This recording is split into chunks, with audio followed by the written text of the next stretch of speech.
नहीं, चांदी है, चांदी।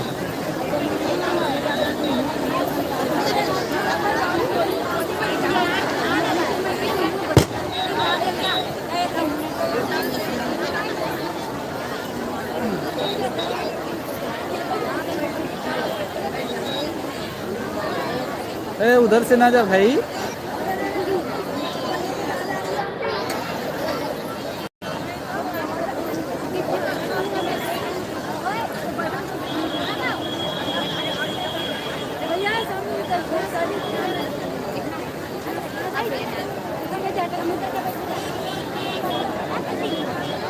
बोर्ड आओ तनी इधर करो।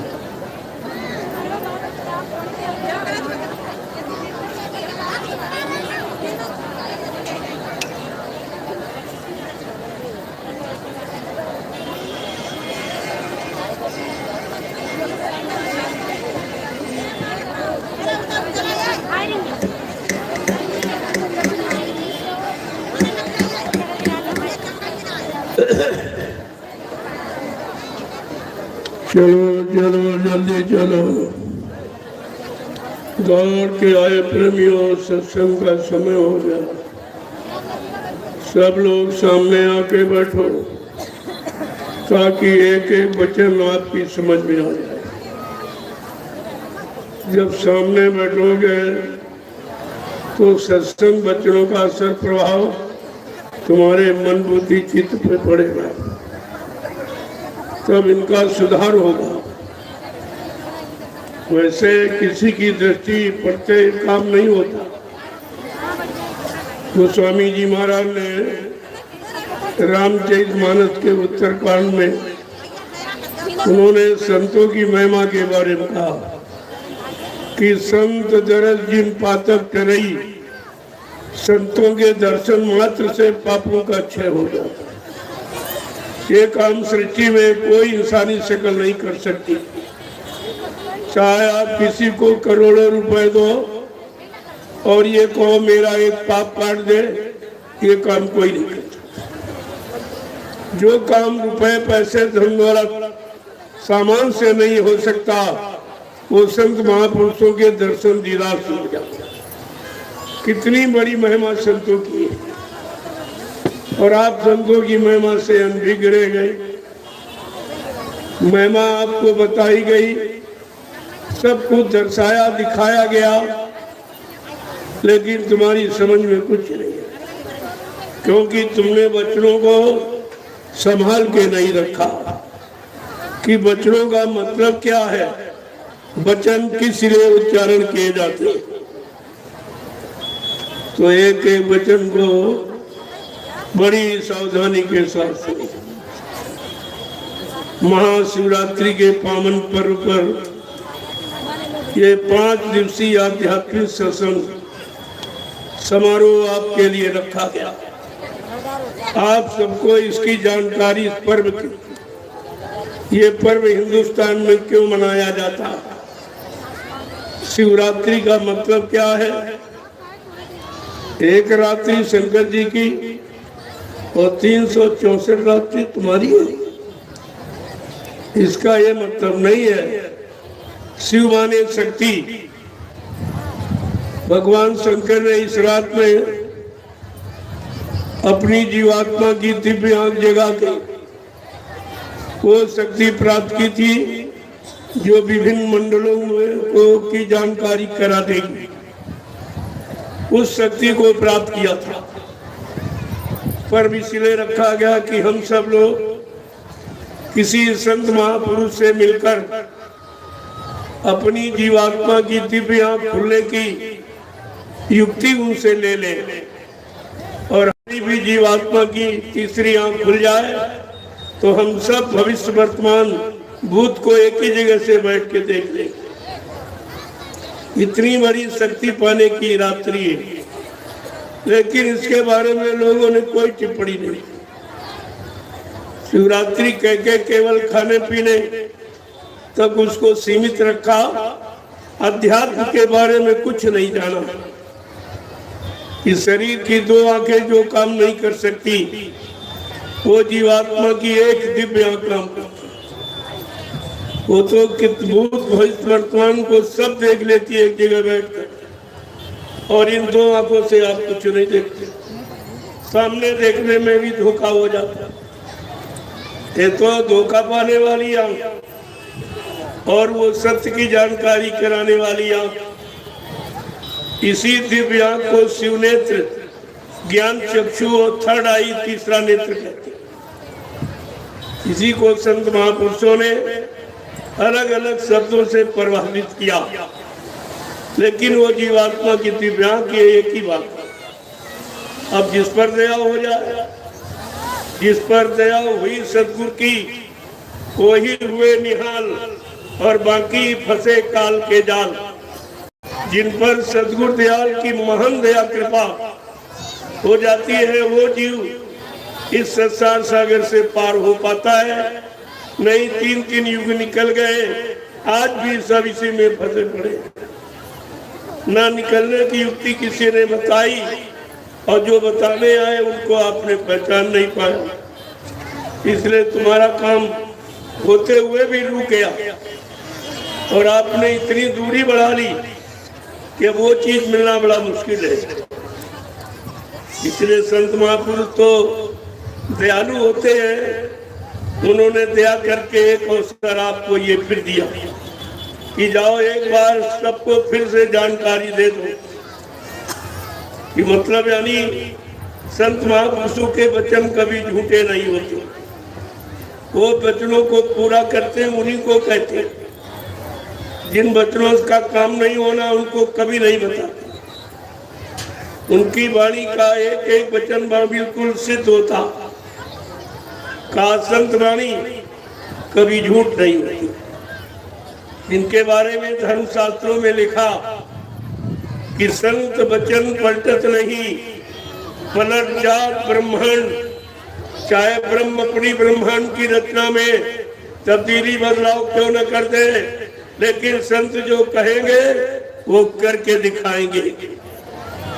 उनकी जबान दस्तावेज होती, जिसे आप अकाट सत्य, यूनिवर्सल ट्रुथ कहते हैं। वो अकाट सत्य कोई नहीं काटता। उनका बचनों के सत्य होने का समय, घड़ी, तारीख सब निश्चित होती। समय के पहले केवल जानकारी दी जाती है, ताकि उस समय का लाभ सबको मिल जाए। तो जानकारी आपको कितने पहले से, इतनी पहले से जानकारी किसी ने दी नहीं, और इतना समय जगाने का किसी ने दिया नहीं, और इतना भूल भ्रम मिटाने की युक्ति किसी ने दी नहीं है, और जीवात्मा के कल्याण उद्धार की ये युक्ति किसी ने नहीं बताई। और युक्ति देकर ये दावा किसी ने नहीं किया, तुम्हें जीवात्माओं का जब तक उद्धार कल्याण नहीं कर लूंगा, जब तक इनको परमात्मा से नहीं मिला लूंगा, तब तक मैं इस मानव शरीर को छोड़ के जाने वाला नहीं हूँ। प्रेमियों, ये वादा किसी का नहीं, ये सृष्टि में किसी ने ये वादा नहीं किया।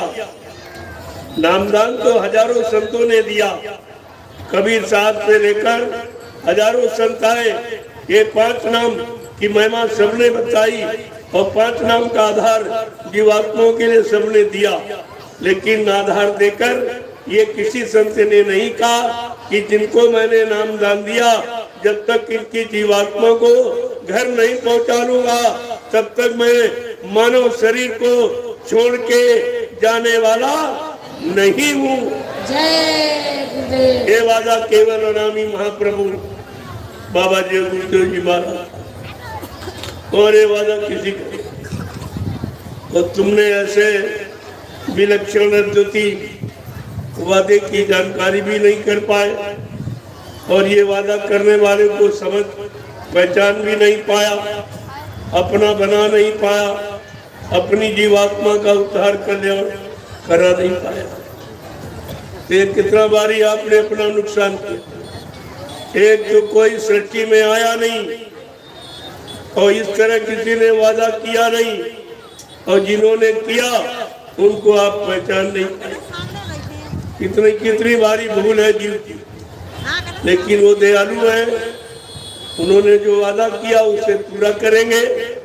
वादा पूरा, वचन पूरे करने के लिए चाहे कोई लीला, कोई खेल और कोई करिश्मा चमत्कार क्यों न करना पड़ा, लेकिन वो अपना काम करके ही जाएंगे।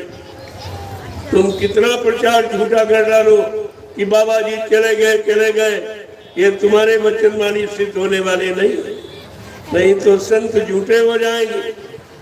अगर बिना काम किए चले जाएंगे तो वो झूठे हो जाएंगे, और इतनी जीवात्माओं को नाम दान देकर क्या उन्हें काल के जाल में फिर फंसा देंगे?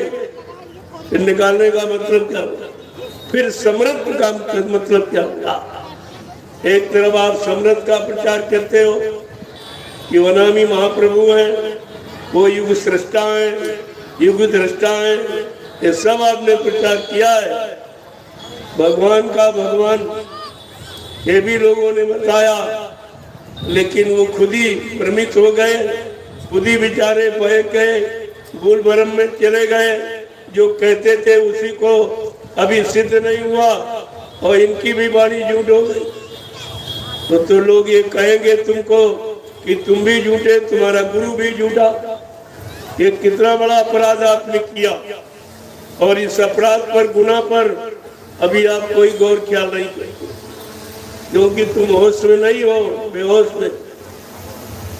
तुम्हें इस अपराध की सजा नहीं मालूम कि गुरु को बदनाम करना, गुरु को झूठ बोलने वाला, वादा खिलाफी करने वाला, दगेबाजी करने वाला बताना या प्रचार करना, इसका कितना बड़ा दोष है, कितना बड़ा दोष।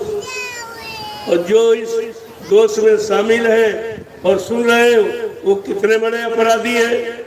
उन पर कौन सा अपराध लगेगा? क्या लिखा गोस्वामी जी महाराज? गुरु निंदा सुने जो काना, गाँव पाप लगे गौघास समाना।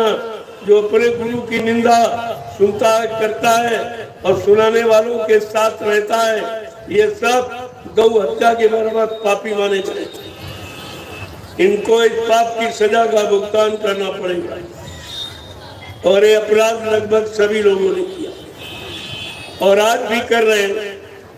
उनकी समझ में आप ही नहीं आ रहा, क्यों? विनाशकारी विपरीत बुद्धि। जब जिनका विनाश होने को होता, उनकी बुद्धि विपरीत दिशा में ही काम करती। कितनी सच्ची अच्छी नेक भली बात आप बताओ, उनकी समझ में नहीं आई। क्यों? उनके स्वार्थ, लोभ लालच का और पाप का घड़ा भर गया। वो अवश्य फूटेगा। जब घड़ा फूटने का समय आता है तो धर्मशास्त्रों में लिखा है बड़े साफ शब्दों में, लेकिन आपने उसको जाना पड़ा, लेकिन मान नहीं पाए। तुम्हारी समझ में नहीं आया। एक एक वचन को जब सावधानी के साथ सुनोगे और अपने जीवन का आधार बनाकर जब जीवन को चलाओगे, निकालोगे, तो इन वचनों का पूरा लाभ आपको मिलेगा, पूरा लाभ मिलेगा। इसलिए प्रेमियों, अब जरा सत्संग के दो वचन सुन लीजिए, तो आपको विश्वास हो जाए कि सबने कहा।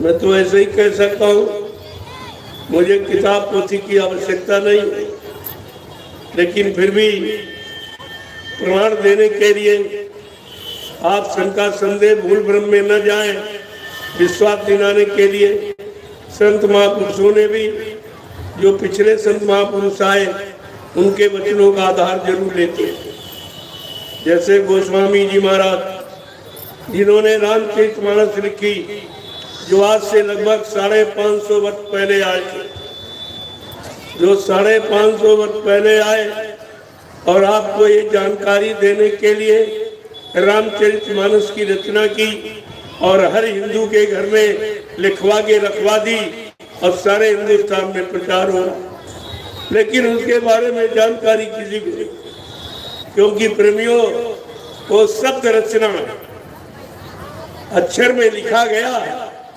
क्योंकि अक्षर की जानकारी दुनिया के लोगों को है, शब्द की जानकारी किसी किसी संत महापुरुष।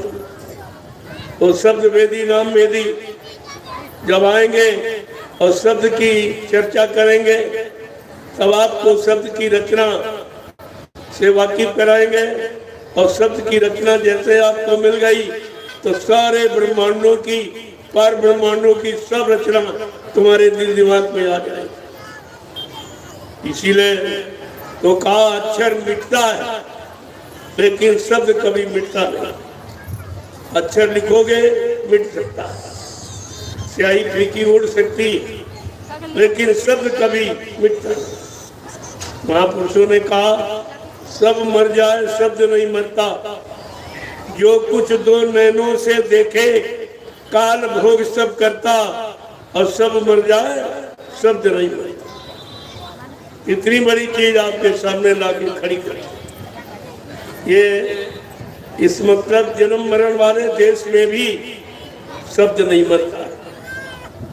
तो संतों की ऐसी विलक्षण रचना है, ऐसा उनका विलक्षण एक्सपीरियंस अनुभव है जो कभी न भी खत्म होता है न मिटता है। वो दिन दिन बड़ा सवायो, जैसे आपने उसको लिया स्वीकार किया और शब्द से आपने अपना साक्षात्कार कर लिया तो दिन दुगना रात चौगुना बढ़ता है। और यही शब्द, यही आवाज तुमको, तुम्हारी जीवात्मा को पकड़कर इस मृत लोक मंडल से निकालकर, इस मनुष्य शरीर से निकाल करके ऊपर देवलोक में पहुंचाएगी, तो देवी देवताओं का साक्षात्कार दर्शन कराएगी। फिर उसके ऊपर तुम्हारी जीवात्मा को ब्रह्मलोक में ले जाएगी, ब्रह्मा जी का दर्शन कराएगी। फिर उसके ऊपर तुम्हारी जीवात्मा को ले जाएगी, तो मतलब यानी विष्णु भगवान का दर्शन विष्णु लोक में कराएगी, और उसके ऊपर भगवान शिव का दर्शन शिवलोक में कराएगी, और उसके ऊपर साकेत लोक में भगवान राम का दर्शन कराएगी, और इसके ऊपर गोलोक में भगवान कृष्ण का दर्शन कराएगी। इस तरीके से जीवात्मा को जगा कर सारे मंडल लोक मुकामों की सैर करा के, सारा अनुभव ज्ञान करा करके फिर इसको इसके घर पहुंचाकर वहीं पर इसको छोड़ दिया जाएगा। एक कितना बड़ा काम है, और आपने शुरुआत की और भ्रमित हो गया, और ये काम तुम्हारा कोई करा नहीं सकता। ये सृष्टि में कोई इंसानी शकल ये आत्मा को जगाना, परमात्मा से मिलाना, ये काम कोई नहीं करा सकता। और पाप कर्मों में माफी, या किसी इंसान को धनवान बलवान बुद्धिमान को 1 करोड़ रुपए दो और को हमारा एक पाप काट दीजिए, ये काम कोई नहीं। ये रुपए पैसे धन दौलत या ज्ञानी विज्ञानियों का, ये ऋषि मुनियों का, अवतारी शक्तियों का काम नहीं है, ये है संतों का काम। जब संत आएंगे तब ये काम करेंगे, लिख करके रख दिया गया। अब ये कलयुग लगा, सबसे खराब कलयुग के जीवों की मदद करने वाला, सहयोग करने वाला, रक्षा करने वाला जब कोई नहीं तैयार हुआ, तब लाग दया कोमल सी संता, तब संतों के हृदय में दया उठी। उन्होंने अपना असत रोग मंडल छोड़कर इस मृत रोग मंडल में हम सब जीवात्माओं को काल माया के कर्मों के जाल से निकालने के लिए आ गए, और आपको पूरा परिचय दिया कि मैं राम कृष्ण की तरह से किसी बीच के लोग से नहीं आया हूँ जो तुमको बीच में छोड़ के चला जाऊँ। न मैं ब्रह्मा के ब्रह्मलोक से आया हूँ, न विष्णु भगवान के विष्णुलोक से आया हूँ, न शिव जी के शिवलोक से आया हूँ, न राम के साकेत लोक से आया हूँ, न कृष्ण के गोलोक से आया हूँ, न देवी देवताओं के 2 लोक से आया। मैं आया हूँ सतलोक सचखंड अनामी धाम प्रभु धाम, जहाँ की ये सारी सुरतें रूहे जीवात्माएं जो आज ये मृत्युलोक मंडल में मनुष्य शरीर में बैठे, मैं इनके वास्ते, इनको जगाने के लिए और इनको इनके घर धाम पहुंचाने के लिए और प्रभु परमात्मा से मिलाने के लिए आया। इसलिए जो मिलाने आया, पहुंचाने प्रभु धाम, उसने प्रभु नाम जगाकर ये परिचय दे दिया कि मैं प्रभु धाम से ही आया हूँ जहाँ की ये जीवात्मा रहने आए। क्योंकि आज तक इस मृत्यु लोक में जब से ये बना है, प्रभु नाम का प्रचार कभी नहीं, किसी ने नहीं कराया। इतिहास बता रहे कि जब सतयुग था तब हरि नाम जो योगियों ने जगाया था, जब त्रेता था यहाँ तब ऋषि मुनियों ने राम नाम जगाया था, जब यहाँ द्वापर लगा तब कृष्ण नाम जगाया गया। लेकिन प्रेमियों, आज सतयुग त्रेता द्वापर चले गए, आज कलयुग है, तो कलयुग का भी कोई नाम होना चाहिए। युग के अनुसार, युग की मर्यादा के अनुसार कलयुग का नाम होना चाहिए, तब तो कलयुग के जीवों को लाभ मिलेगा। जब ये इतिहास प्रमाणित करता है कि हर युग के जीवों को युग के जगाए नाम से ही लाभ मिला, एक दूसरे युग के नाम लेने से, और एक नाम रहा नहीं। हर युग में युग बदला, नाम बदल गया। कहने का मतलब ये है कि अब कलयुग आ गया, तो कलयुग में तो किसी ने आपको नाम बताया नहीं है कि कलयुग में कौन सा नाम है, किस नाम से जीवों को सुख शांति मिलेगी, किस नाम से रहने खाने कमाने की व्यवस्था बनेगी, और वो नाम कौन कौन से काम करेगा, ये जानकारी तो किसी ने आपको दी नहीं। और देने वाले आए, उनको आपने पहचाना नहीं। तुम्हारा तो सब भूल में ही चला गया, सब इसी बखेड़े में चला गया, न कुछ ले पाए, न कुछ कर पाए, न किसी तरह का लाभ प्राप्त कर पाए। ये जीवन आपका तो व्यर्थ में चला गया। ये मतलब क्या निकले? अरे जीवन सिर्फ जीने के लिए नहीं, जी करके कुछ करने के लिए मिला कि ऐसा जियो तो लोगों को जीना सिखा दो, और ऐसा करो कि लोगों को करना सिखा दो, और करके और परिवार समाज और देश में बाल बच्चों के बीच सुख शांति से रहे, तब तो आपका मानव जीवन जीवन नहीं। ऐसे तो जीवन पशु पक्षी कीड़े मकोड़े भी पाए हुए, वो भी खाना खाते, वो भी दिशा मैदान जाते, वो भी बच्चे पैदा करते, फिर तुम्हारे इनमें अंतर ही क्या? मनुष्य वही है जो मनुष्य के लिए मरे।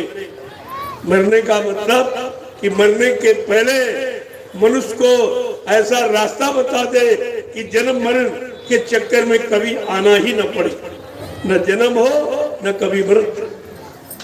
सबसे बड़ा कष्ट है जन्म मरण, इससे बड़ा कोई दुख नहीं।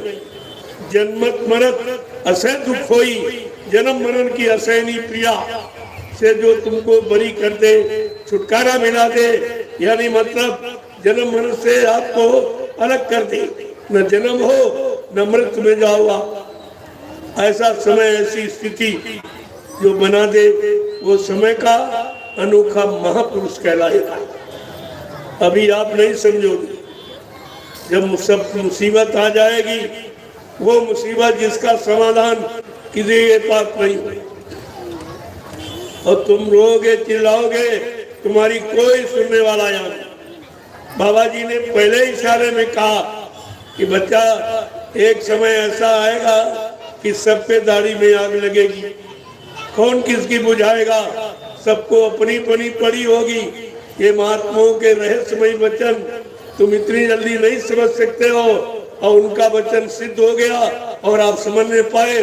वो था कोरोना। कोरोना काल में आपने देखा सबको परी परी पड़ी।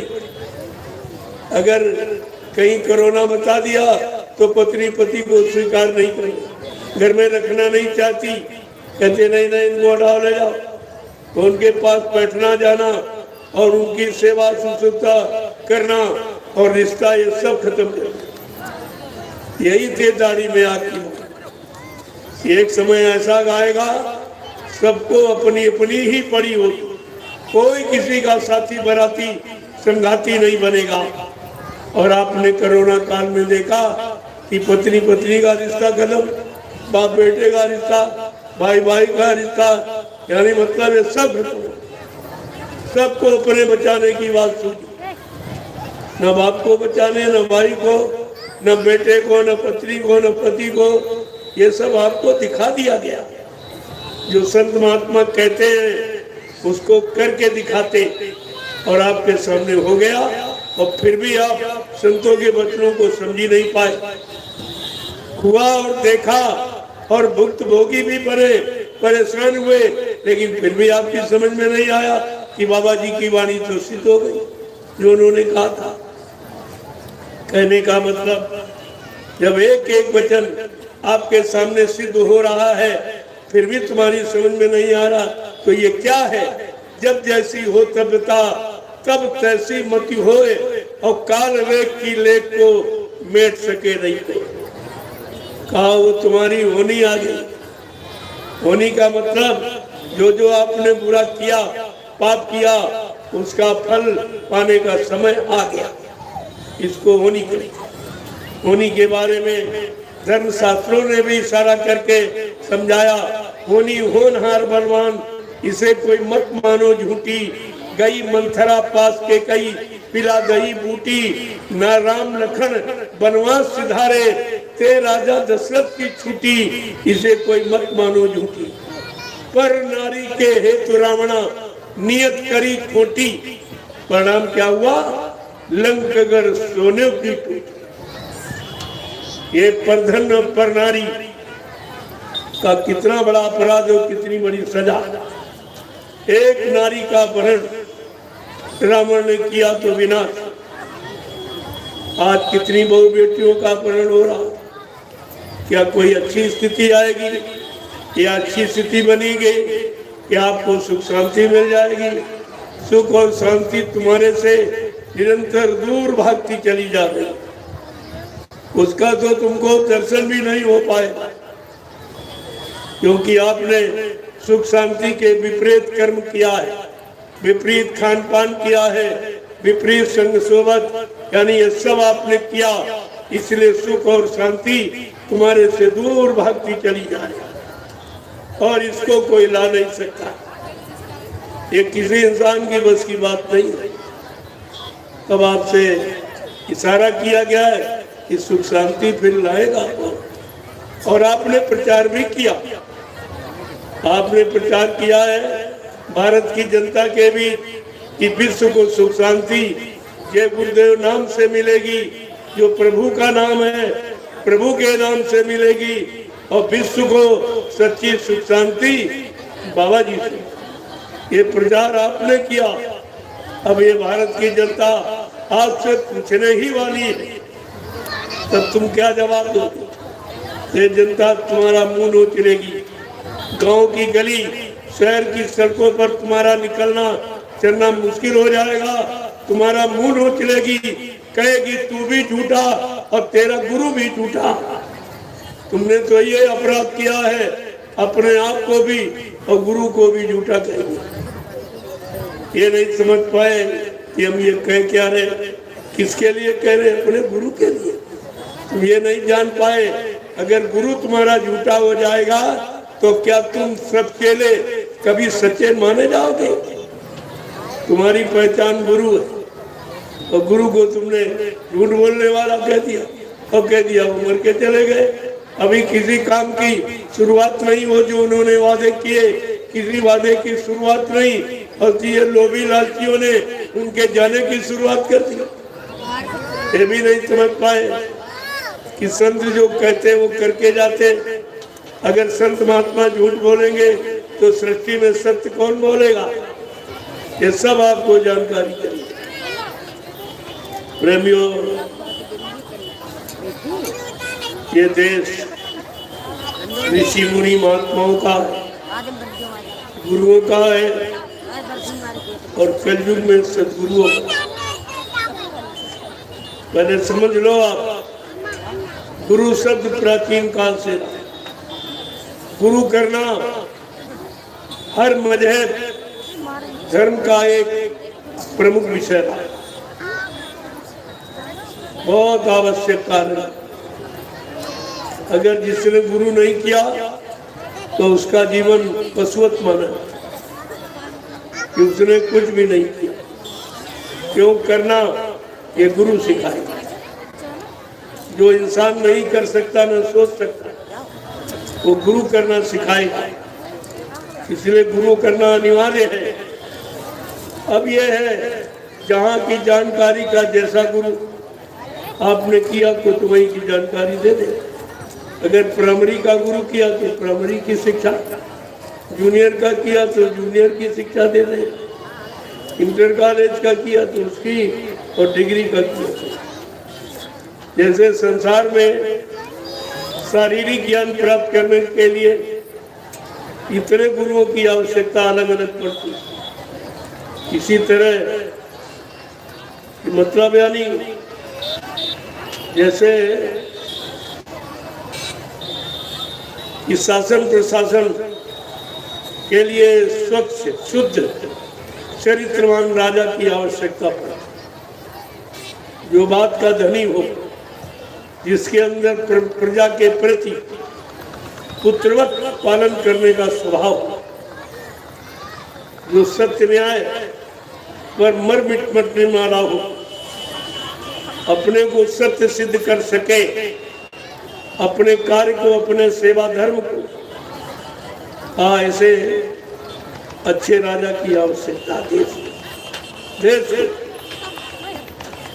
और अच्छी शिक्षा के लिए अच्छे अध्यापक की जरूरत है। आपके अच्छे स्वास्थ्य के लिए अच्छे डॉक्टर वैद्य हकीम की आवश्यकता। उसी तरह जैसे अच्छे लालन पालन के लिए अच्छे माँ बाप की आवश्यकता, जो शाकाहारी सदाचारी हो, ऐसे वो बाप अपने बेटे को भी शाकाहारी सदाचारी चरित्रवान सच्चा ईमानदार बना देगा, जो समाज देश के काम आएंगे। इन सबको, अच्छे अध्यापक को, अच्छे राजा को, अच्छे वैद्य को, यानी मतलब इन सबको अच्छे गुरु की जरूरत, जो इनको, गुरु कोई दाढ़ीवाल का नाम नहीं, गुरु कोई जात बिरादरी का नाम नहीं, गुरु कोई जमीन जायदाद घेरने वाले का नाम नहीं, गुरु कोई चेला बनाने वाले का नाम नहीं, और चेला से मान सम्मान रुपया पैसा लूटने, ये काम गुरु का नहीं। गुरु क्या है? गु माने अंधकार, रू माने प्रकाश, शाब्दिक अर्थ। गु माने अंधकार, रू माने प्रकाश, जो हम सब जीवों को अंधकार से प्रकाश की तरफ ले जाके खड़ा कर, अधर्म से धर्म की तरफ, झूठ से सत्य की तरफ, पाप से पुण्य की तरफ, दानवता से मानवता की तरफ हम सब इंसानों को जगा के, चिता के और खड़ा कर दे। ऐसे समर्थ सदगुरु को गुरु कहते। वो गुरु कहलाने का अधिकारी मृत लोग, लेकिन तुम्हारे यहाँ गुरु की कोई पहचान नहीं। दाढ़ी बाल बढ़ा दी, लाल पीला कपड़ा, छापा जने उत्तर लाला माला जाला डाल दिया, कैसे गुरु? अरे गुरु भेष नहीं है, गुरु ज्ञान है, और ज्ञान की कोई शकल नहीं है, कोई भेष नहीं है। ज्ञान तो ज्ञान है, लेकिन आपको ने समझने का प्रयास नहीं किया तो गुरु कितने बन गए? 1 करोड़ गुरु समझ। इस समय 1 करोड़ साधु हैं, केवल भेदधारी। ये भेदधारी है, सत्यधारी नहीं है। ये मतलब यानी ये सत्यधारी नहीं है, भेदधारी। और इनसे आपका काम होगा नहीं। वो एक समय आ रहा कि इनकी भी परीक्षा होगी। ये सतयुग किसी को छोड़ेगा नहीं। अभी तो तुम समझ ही नहीं रहे हो इशारों को। सतयुग क्या करेगा कि सबको सत्य के रास्ते पर लाके खड़ा। ये झूठा जो ये मतलब व्यापार चल पड़ा है, गुरु के नाम का, भेष का नाम का, दाढ़ी के नाम का, कपड़े के नाम का, ये सतयुग सब समाप्त करके सत्य के रास्ते पर लाके खड़ा कर देगा। जो सत्य के रास्ते में सिद्ध होगा उसको संत कहा जाएगा। ये लिखने वाला नहीं, काम करने वाला। जिसके अंदर ऐसे कर्म, जिसके अंदर ऐसा यानी शक्ति और भेद मिल जाएगा उसको संत होता है। आप कोई घबराइए मत, सब परिचय। बाबा जी ने पहले एक इशारा कर दिया, जो भी अपने नाम के आगे संत लिखेगा, सदगुरु लिखेगा, भगवान लिखेगा, सरकार लिखेगा, महाराज लिखेगा, तो बच्चा एक दिन ये सब जेल का दरवाजा देखेगा। क्योंकि इन्होंने गुरु को बदनाम किया। ये गुरु को बदनाम करने की सजा है। और कितने चले गए जेल में और कितने अभी चले जाएंगे। इसलिए कहा गुरु और संत सदगुरु भगवान और सरकार महाराज ये कोई डिग्री नहीं है, न कोई संसार में स्कूल कॉलेज यूनिवर्सिटियां ये कोई डिग्री देती। ये अपनी मनमुक्ता में आके अपने निजी मान सम्मान के लिए ये सब बना के लिख दिया। अगर डिग्री के अनुसार तुम्हारा कर्म, तुम्हारा ज्ञान, तुम्हारी शक्ति अगर सिद्ध न हुई तो फिर जेल में बंद कर देगा। ये सब काम होगा। आप देखते जाइए आखिरकार उस सच्चे सदगुरु की पहचान कैसे होगी। जिसको देखो वो सदगुरु, जिसको देखो वो सदगुरु। और गुरबाणी कह रही कि सदगुरु समय का एक ही आता, फिर ये हजारों कैसे बन गए। यही तो पहचान आपको करनी चाहिए। जब गुरबाणी कहती है सतगुरु एक गुरु बहु तेरे, संसार में समय का सदगुरु जो जीवात्मा को जगाने वाला, परमात्मा से मिलाने वाला, वो समय का एक ही आता, दो चार नहीं आते।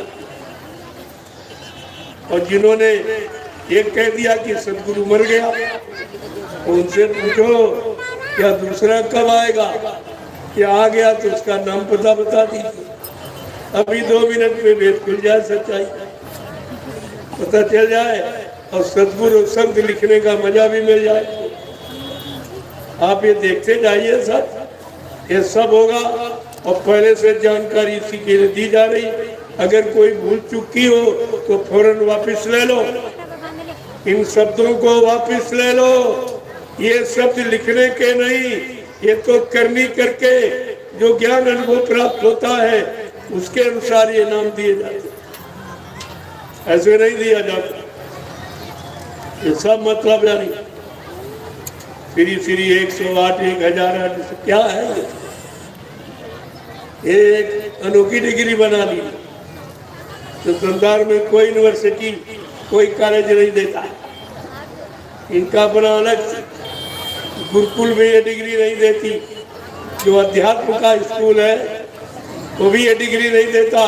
फिर इनसे पूछा जाएगा आखिरकार तुम्हें कहाँ से लाए, कहाँ से लिख रहे हो, क्या समझ के लिख रहे हो, क्या इसके अनुसार तुम्हारे में युक्ति और भक्ति और शक्ति है, क्या जवाब देंगे।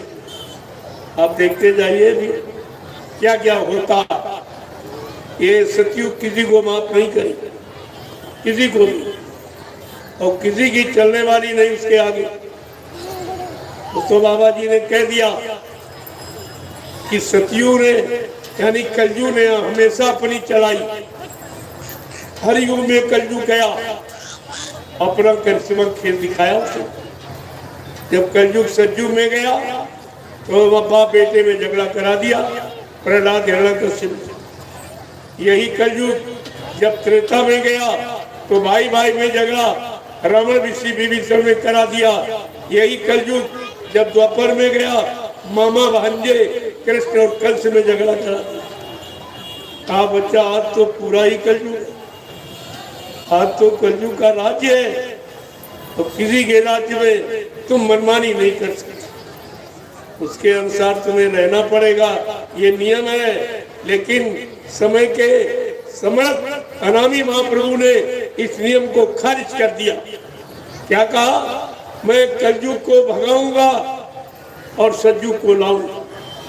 ये अनामी महाप्रभु का ये प्रथम यानी मतलब ये चमत्कार है और ये प्रथम उनका चैलेंज है कि आप तक कलयुग सारे युगों में गया और सबको परेशान किया, लेकिन बाबा जी ने अनोखा वादा किया है कि है कलयुग, मैं तुझे यहाँ रहने नहीं दूंगा, मैं तुझे भगाऊंगा और सतयुग को लाऊंगा 1000 वर्ष के लिए।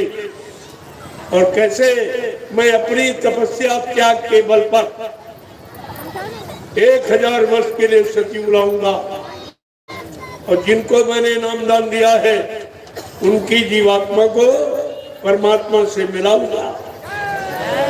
जब तक ये काम पूरा नहीं कर लेगा, ये मेरा काम जब तक पूरा नहीं हो जाएगा, मैं मानव शरीर को छोड़ के जाने वाला नहीं हूँ। प्रेमियों, इतना बड़ा वादा सृष्टि में किसी का नहीं, और वो वादा हमारी आपकी जीवात्मा के कल्याण, हम सबके भले भलाई का। लेकिन हम लोग अपना भला भलाई नहीं समझ पाते। इतना बड़ा दुर्भाग्य जीव का कि मिलकर भी हम ले पट रहा था, हम ले लूट नहीं पाए। इससे बड़ा नुकसान क्या हो सकता? लेकिन जो देने आया है वो बगैर दिए नहीं जाएगा। उसको कहा था हमें कुछ भी करना पड़ेगा। ये जो खेल किया गया लीला, इसके बारे में बाबा जी ने पहले ही जानकारी दी थी। कहा बच्चा, आगे ऐसी नाजुक स्थिति बना के खड़ी कर दूंगा, फिर कुछ दिनों के लिए मैं तुम्हारे से दूर चला जाऊंगा। तुम इतनी जल्दी मुझे पहचान नहीं पाओगे। मैं अपने समस्त वादों काम की जानकारी दूंगा और इनको पूरा करके दिखाऊंगा। लेकिन तुम मेरा इंतजार, अगर कुछ न बन सके, न कुछ कर सको, तो इतना भजन करके मेरा इंतजार करना। किसी ने नहीं किया, किसी ने इंतजार नहीं किया। ये गुरु का आदेश किसी ने नहीं माना। इंतजार तो दूर रहा, सब भक्त, कोई इधर भाग गया, कोई उधर भाग गया। 1 मिनट भी आपने इंतजार नहीं की। और बाबा जी ने क्या कहा था? अरे कुछ नहीं, अगर कर सकते हो तो पड़े रहो दरबार में और धक्का धनी के खाओ और कबहू दीन दयाल के भनक पड़ेगी। तुम अगर भक्ति नहीं कर सकते हो, भजन नहीं कर सकते हो, सेवा नहीं कर सकते हो, सत्संग याद नहीं हो रहा, तो कम से कम दरबार में पड़े। कभी न कभी वो मेहर आलूद की नजर तुम्हारे सब पर पड़ जाएगी और इसी से तुम्हारा कल्याण हो जाएगा। लेकिन तुम पड़े भी नहीं रहे, सब भक्त खड़े हुए, इधर लग गया उधर, और वहां गए जहाँ कुछ नहीं। जब गुरु के यहाँ तुम नहीं कुछ ले पाए तो जहाँ गए वो भी चेले ही नहीं गुरु के, वो तुमको कहाँ से दे देंगे? जब गुरु से नहीं ले पाए तो चेला कहाँ दे देंगे? वो चेला भी नहीं गुरु का, दूसरा नहीं है। लेकिन ऐसा चेला जिसने यानी गुरु को एकदम खत्म ही कर दिया।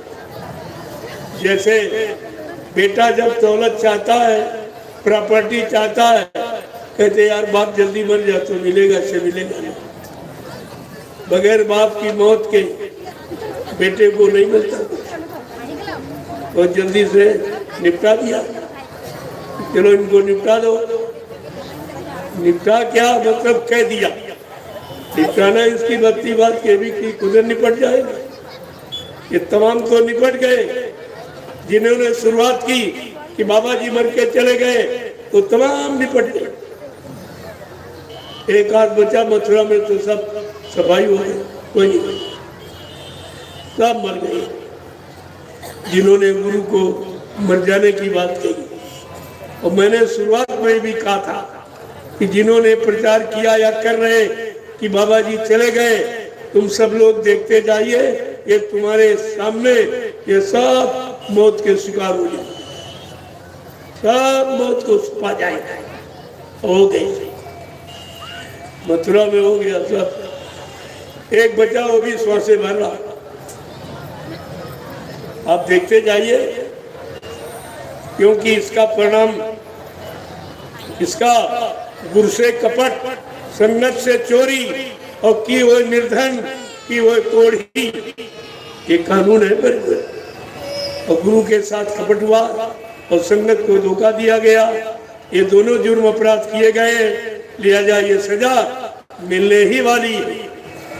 अभी तो 21 ले बचे हैं, जय गुरुदेव नाम ले। इस अगर जय गुरुदेव नाम लेना बंद कर दे तो 1 मिनट नहीं लगेगी, सब मौत के हवाले हो गए। वो नाम इनको बचाएंगे।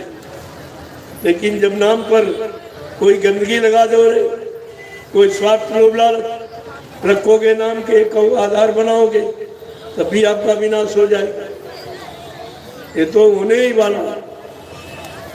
इसलिए जब संत महापुरुष आए, इस मृतलोक मंडल पर कब आए, क्यों आए, किस लिए, किस काम के लिए आए, जो काम यहाँ कोई नहीं कर पाया। जीवात्माओं का उद्धार कल्याण न ऋषि मुनि कर पाए, न योगी, न अवतारी शक्तियां, न ज्ञानी विज्ञानी। ये काम किसी के बस में। तब सदगुरु को आना पड़ा अपनी जीवात्माओं को जगाने के लिए और घर पहुंचाने। कब उनको आना पड़ा? अगर इनमें से कोई काम कर देता तो सदगुरु को आने की क्या जरूरत? जब आए तो उन्होंने अपनी प्यारी जीवात्मा को, अपने को चिंता अपनों को होती, पड़ोसियों को नहीं होती। जब समृद्ध दाता दयालु आए तो उन्होंने जीवात्मा को ही जगाकर कैसे जगाया और क्या कहा, क्या इशारा किया, जरा समझ लीजिए। क्योंकि जीवात्मा का काम हमारा आपका सबका होना, तो ये वचन सबके लिए महत्वपूर्ण है। तो जरा सुन लीजिए 2 वचन, तो आपकी समझ में आ जाएगा कि संत महापुरुष किस काम के लिए आते हैं और कौन सा काम करके जाते हैं। अपनी प्यारी जीवात्मा से कह रहे हैं कि सुरती तू कौन कुमति उरझानी, सुरती तू कौन कुमत उरझानी। बड़े ध्यान से सुनिए, ये वचन आपको कहीं मिलेंगे नहीं।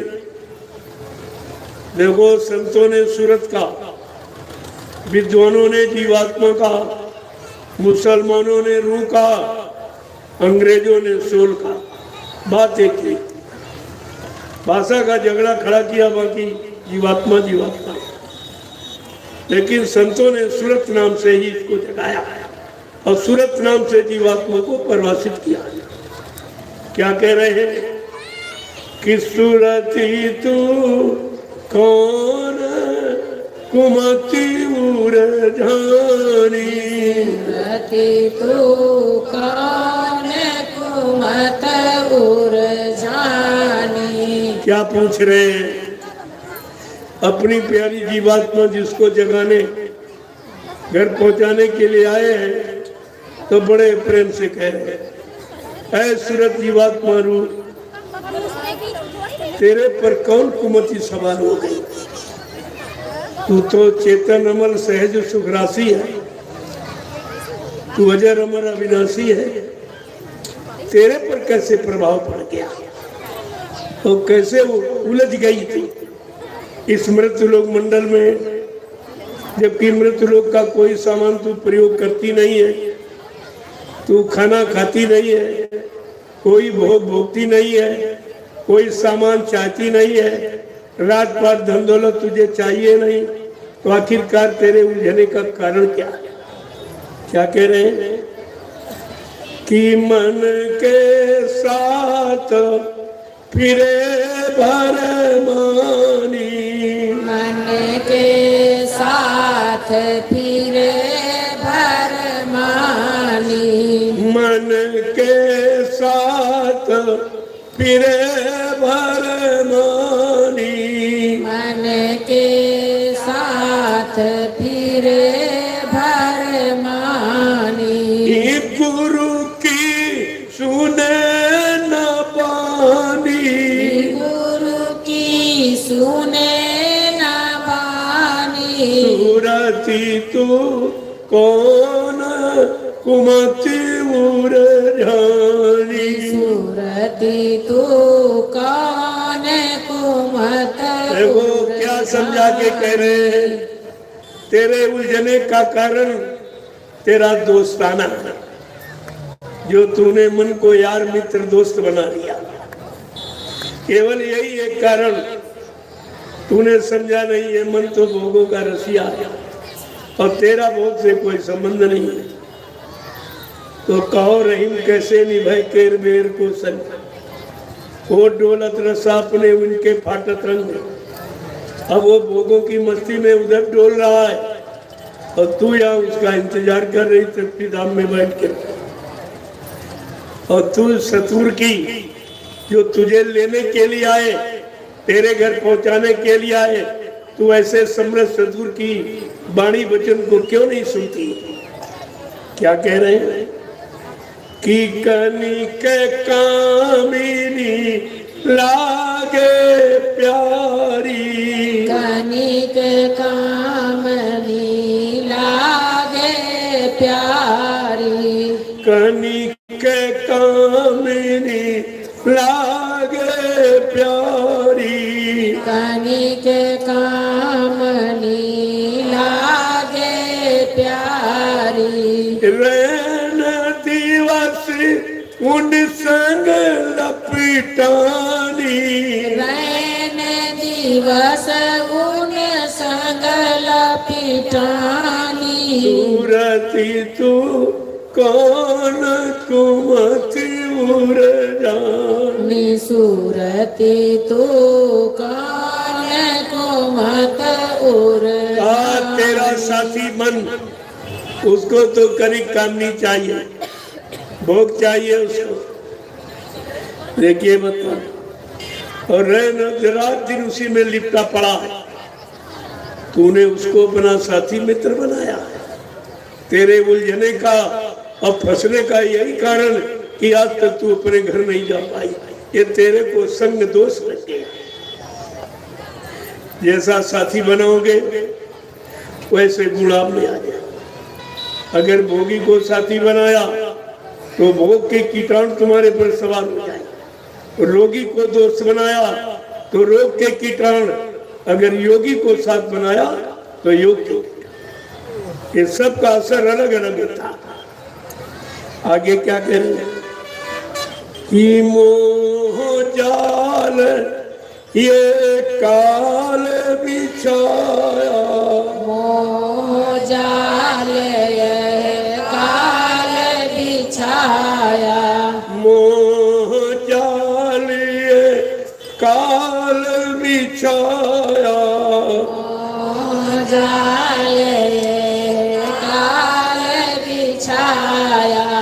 दाना डाला जीव फसानी, दाना डाले जीव फसानी। सूरती तू कौन कुमति उरझानी, सूरती तू कौन कुमत। क्या कह रहे कि काल ने मोह का जाल बना दिया और भोगों का दाना डाल दिया और मन को फंसा दिया। जैसी बहेलिया जाल बिछाता है, अन्न के दाने डाल देता है, पक्षी बेचारे फंस जाते हैं लालच में। उसी तरह का ये काल का जाल है और उसने भोगों का दाना डाल दिया और उसी भोगों में सारे जीवों को फंसा दिया। सब बेचारे फंस गए, भोग के रोगी बन गए भोगों के। आगे क्या कह रहे हैं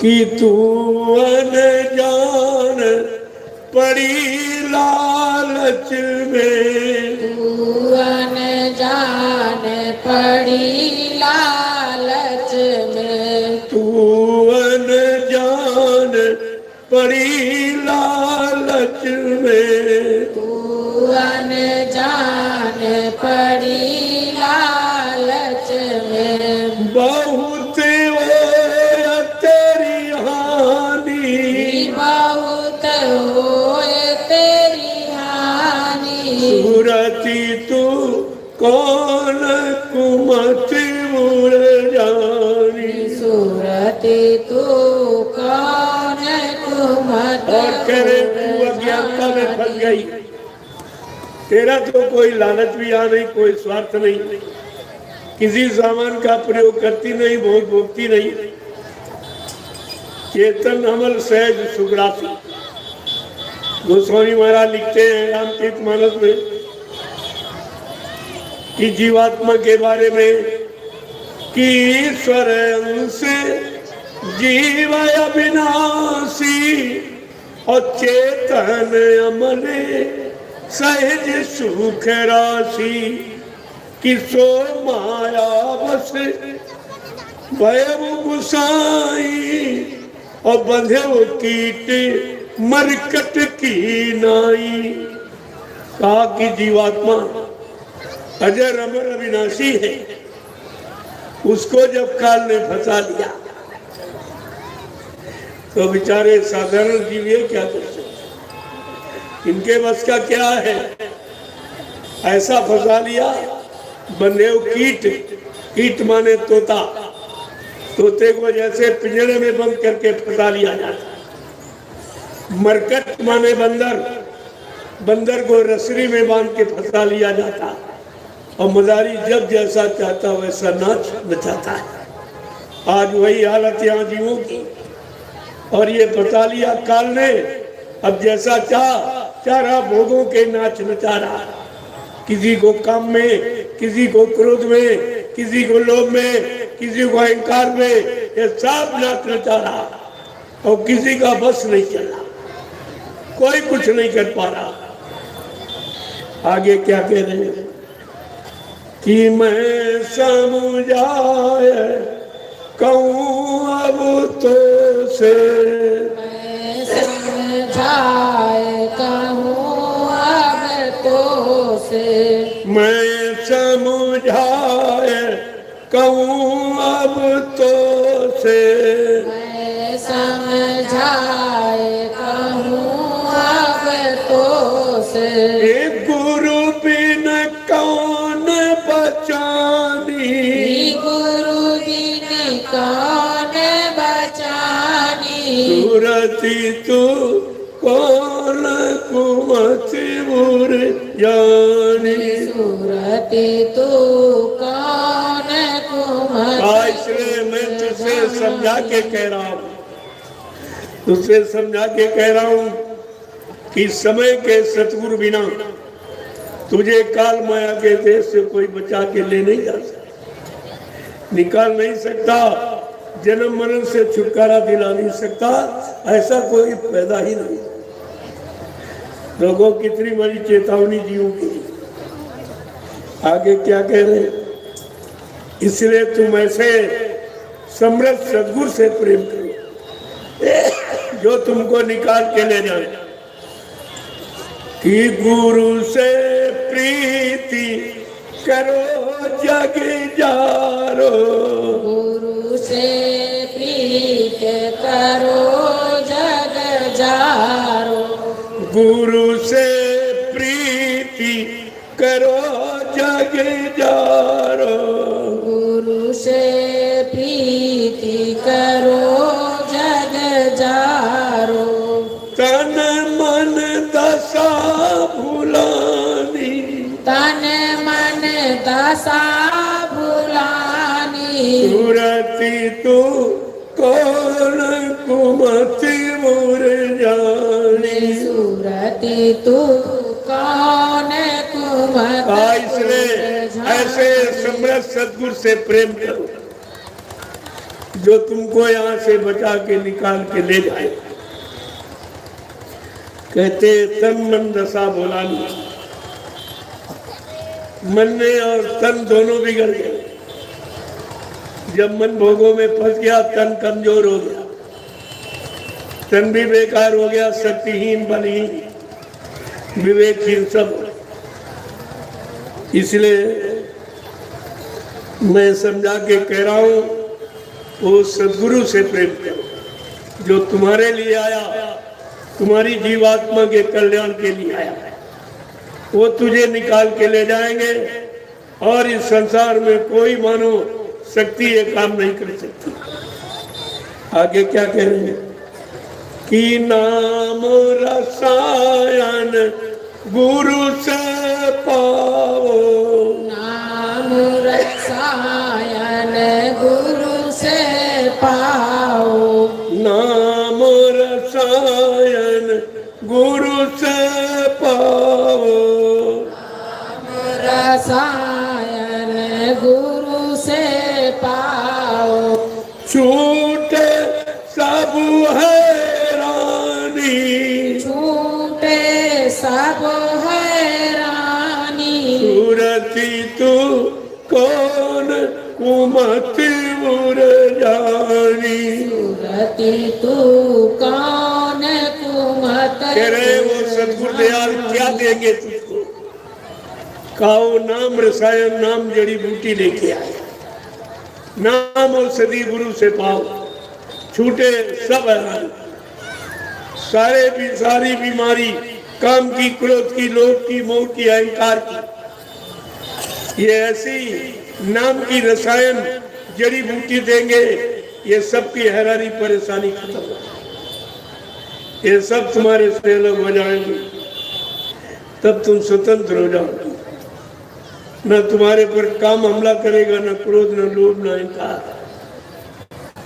आगे क्या कह रहे हैं कि फिर तू चढ़े गगन के नाके, फिर तू चढ़े गगन के नाके, फिर तू चढ़े गगन के नाके, फिर तू चढ़े गगन के नाके, तन से हो अलगानी, तन से होए अलगानी, सूरती तू कौन कुमत उर जानी। सूरती तू कौन आज जब राम नाम रसायन गुरु से पा जाओगे तो नाम ही आधार है जीवात्मा, वही नाम डोर शब्द डोर जो जीवात्माओं को पकड़ा के शत्रु से नीचे उतारा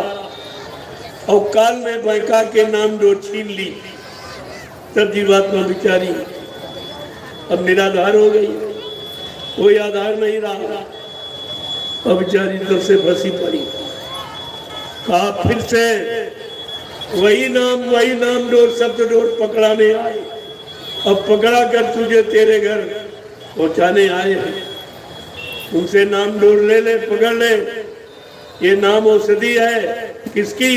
काम करो लोभ मोह अहंकार से छुटकारा पाने के लिए।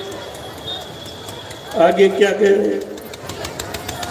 फिर तू चढ़े गगन के नाके, जो तेरा घर सत्यलोक अनामी धाम तमाम मंडलों से होकर, ब्रह्मा के ब्रह्मलोक से, विष्णु के विष्णुलोक से, शिव जी के शिवलोक से, राम के साकेत लोक से, कृष्ण के गोलोक से, ये सबसे चलती हुई सारे लोगों का भ्रमण करती हुई, सबका दर्शन करती हुई तू अपने घर पहुंच जाएगा।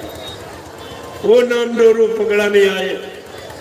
आगे क्या कह रहे हैं कि जम की घाट बचा ले प्यारी, जम की घाट बचा ले प्यारी, जम की घाट बचा ले प्यारी, जम की घाट बचा ले प्यारी, राधा स्वामी कहत बखानी, राधा स्वामी कहत बखानी, सतगुरु स्वामी कहत बखानी, सतगुरु गुरु स्वामी कहत बखानी। सूरति तू कौन कुमति मुरझानी। सूरति तू कौन कुमत नाम लो शब्द लो, यानी सतगुरु दाता दयालु से ले ले और अपने घर चली जाएगी तो जमराजा की कोई मार तुझे खानी नहीं।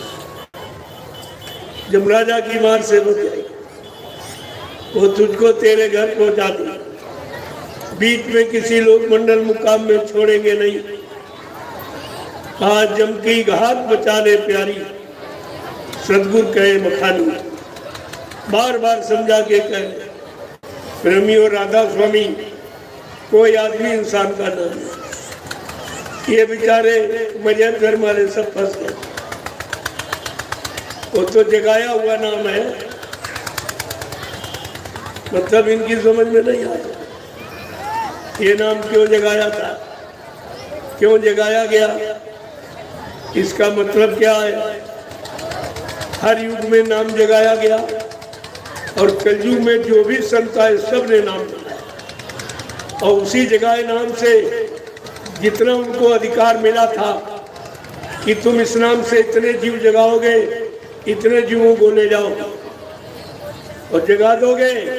जो साधना कर लेंगे चले जाएंगे, बाकी जो रह जाएंगे नाम दान लेने वाले यानी लेकर और सुमरन ध्यान भजन नहीं करेंगे, वो फिर दूसरे जो आएंगे उनसे जुड़ जाएंगे, वो उनसे जुड़ जाएंगे। तो ये तो जगाया हुआ नाम है, ये नाम जगाया गया था। कबीरदास ने साहब नाम लगाया, उन्होंने साहब नाम लगाया, लोग समझ नहीं पाए। कबीर कोई आदमी का नाम नहीं,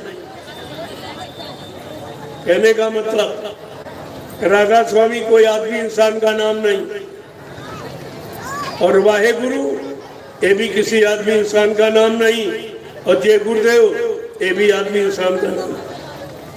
ये जीवात्माओं को जगाने के लिए, इनके गुण पहुंचाने के लिए, क्योंकि जीवात्माओं का आधार नाम रहा है।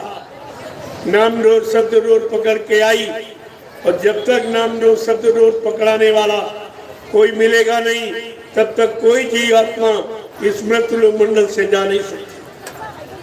वो जगाए नाम से जाएगा, इसीलिए तो ये सब फंस जाएंगे जो सुन के नाम दान सुनाने लगे।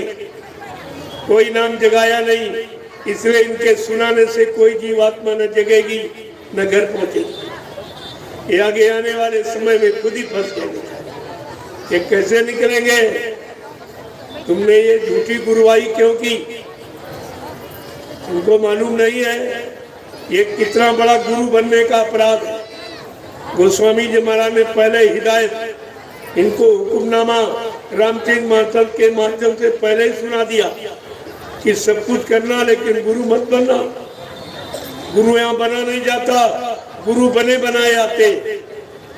बड़े साफ शब्दों में लिखा कि हर ऐसी सधन ईश्वर कना हराई, असो गुरु घोरी नरक मां परई। अगर कोई चेला बना रहा है केवल धन दौलत रुपए पैसे मान सम्मान सामान लेने के लिए, तो ऐसा गुरु रो रो घोर नरक में जाएगा। क्या इन लोगों ने ये नहीं पढ़ा कि मैं नरक की तैयारी कर रहा हूँ, नरक में जाने के काम कर रहा हूँ?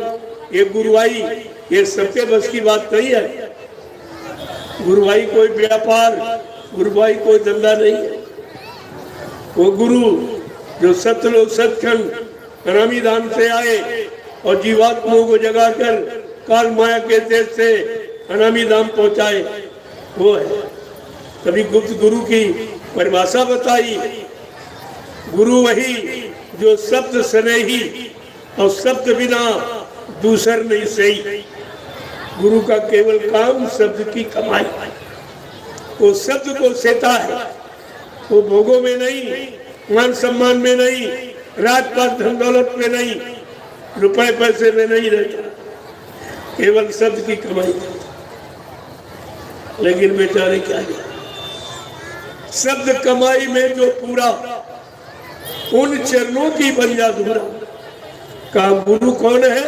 जिसके पास शब्द की कमाई है। उनके चरणों की तू धूल बन जा तो तेरा उसी में कल्याण हो जाएगा। ये सब लिख दिया रामचरितमानस में, ताकि कोई नकली गुरु बनकर लोगों को धोखा न दे। इसलिए ये सब वचन बचने के लिए आपको लिख दिए थे, लेकिन आपने पढ़ा ही नहीं कि गुरु किसे कहते हैं। कहते कि गुरु का काम केवल शब्द की कमाई, ये रुपए पैसे दाम की कमाई करना नहीं। ये तो जीव मानता नहीं है कि नहीं हमारा किसी अच्छे काम में लगा दो, हमारे पास कोई शक्ति भक्ति तो है नहीं, मैंने यही कमाया है, जरा किसी परमार्थी काम में लगा दो तो हमारा जीवन सुधर जाएगा, आगे हमको मानव शरीर में फिर मौका मिल जाएगा। कि वो कितनी बड़ी चीज, और आपको ये सब समझना चाहिए। और क्या कह रहे हैं, जरा एक एक वचन को बड़ी सावधानी के साथ सुनिए तो तुम्हारी समझ में सब आ जाए। आगे क्या कह रहे हैं समझा के, यह जीवात्मा सूरत रूप, ये तो समझाया, अब निकालने की बात क्या कहेंगे और कहां कहां तुमको किसने फंसाया ये सब बताएंगे, और तुमको कौन निकालेगा और कौन निकाल के घर पहुंचाएगा उसका परिचय भी देंगे। फंसाने वाले का परिचय और निकालने वाले और पहुंचाने वाले का परिचय दोनों से, तब ये जीवात्मा बेचारी सोच पाएगी। तो क्या कह रहे हैं, खोजरी पिया को निजी घट में, खोजरी पिया को निज घट में, खोजरी पिया को निजी घट में, खोजरी पिया को निज घट में। ये दूसरा वचन समझाने का अपनी जीवात्मा रूप से क्या कह रहे हैं कि अगर तू सच्चे पिया प्रीतम के पास जाना चाहती है तो उसकी खोज कर, जिसकी जो पिया से मिलते आए और प्रीतम के पास आए, प्रीतम के पास पहुंचा दी। क्या कह रहे हैं,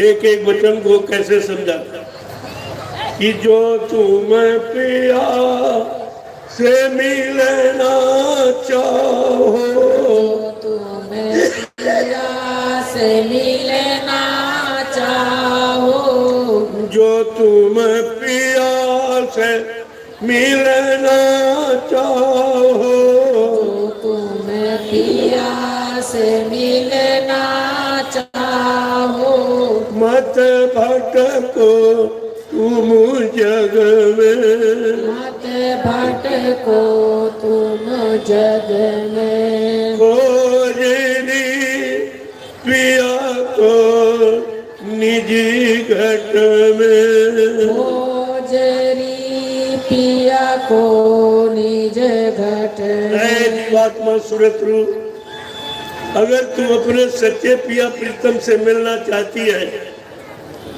तो उससे मिलने का रास्ता मनुष्य शरीर के अंदर से, जहां तू बैठी है वहीं से रास्ता ऊपर की तरफ जाता तेरे पिया प्रीतम से मिलने का। अगर तू कहीं भटक गई काल माया के देश में भोगों में अगर फंस गई तो अपने देश नहीं पहुंच पाएगी। क्या कह रहे हैं कि तुमको यहाँ कौन कौन फंसाने वाले, काल ने फंसाने की कौन सी व्यवस्था बनाई है, एक एक बताएंगे सब। कि तीरथ भारत, तीरथ भारत कर्म आचारा, तीरथ भरत करम आचारा तीरथ भरत करम आचारा तीरथ भरत करम आचारा मत ये भटका में मग में ये भटकावे मग में खोज रे पिया को निजी घट में ओजरी पिया को निज घट में काल तुझको फंसाने वाले ये जड़ में पत्थर कागज पानी ये तीनों में तुझको फंसा दिया काल ने। ये मार्ग में बाधा डालने इनमें फंस जाओगे तो चेतन कभी नहीं मिलेगा। तुम्हारा देश सतलोक चेतन, तेरा पिया परमात्मा चेतन और तू चेतन।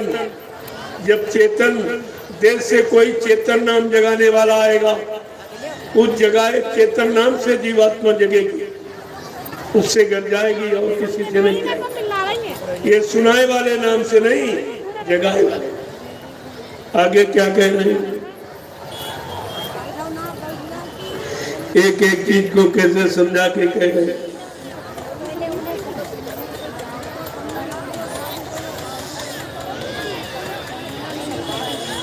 महापुरुषों ने कोई चीज छोड़ी नहीं, एक एक चीज को सब समझा के।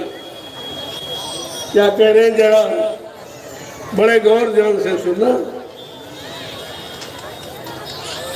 कि जब लगे सतगुरु मिलना पूरे जब लग सतगुरु मिले न पूरे जब लग सतगुरु मिलना पूरे जब लग सतगुरु मिले न पूरे पड़े रहोगे अघ में पड़े रहोगे अध में खोजरी पिया को निजी घट में खोजरी पिया को निज घट में कहा जब तक वो सदगुरु पूरा सदगुरु कौन? शब्द कमाई में जो पूरा, उन सदगुरु की बन जा दोहरा। जिसके पास शब्द की कमाई है, वो शब्द की कमाई के द्वारा तुम्हारी जीवात्मा को जगा के परमात्मा से मिला देगा। कहा जब तक वो पूरा सदगुरु नहीं मिलेगा, इस काल माया के अंधकार में कर्मों के जाल में फंसे पड़े रहोगे, कभी निकल नहीं पाओगे। और वो सदगुरु दाता दयालु देंगे क्या कि नाम सुधारस कभी न पाओ नाम सुधारस कभी न पाओ नाम सुधारस कभी न पाओ नाम सुधारस कभी न पाओ कैसे समझा के कहने कि नाम सुधारस कभी न पाओ नाम सुधारस कभी न पाओ भरमो योनि खग में भरमो योनि खग में खोजरी पिया को निजी घट में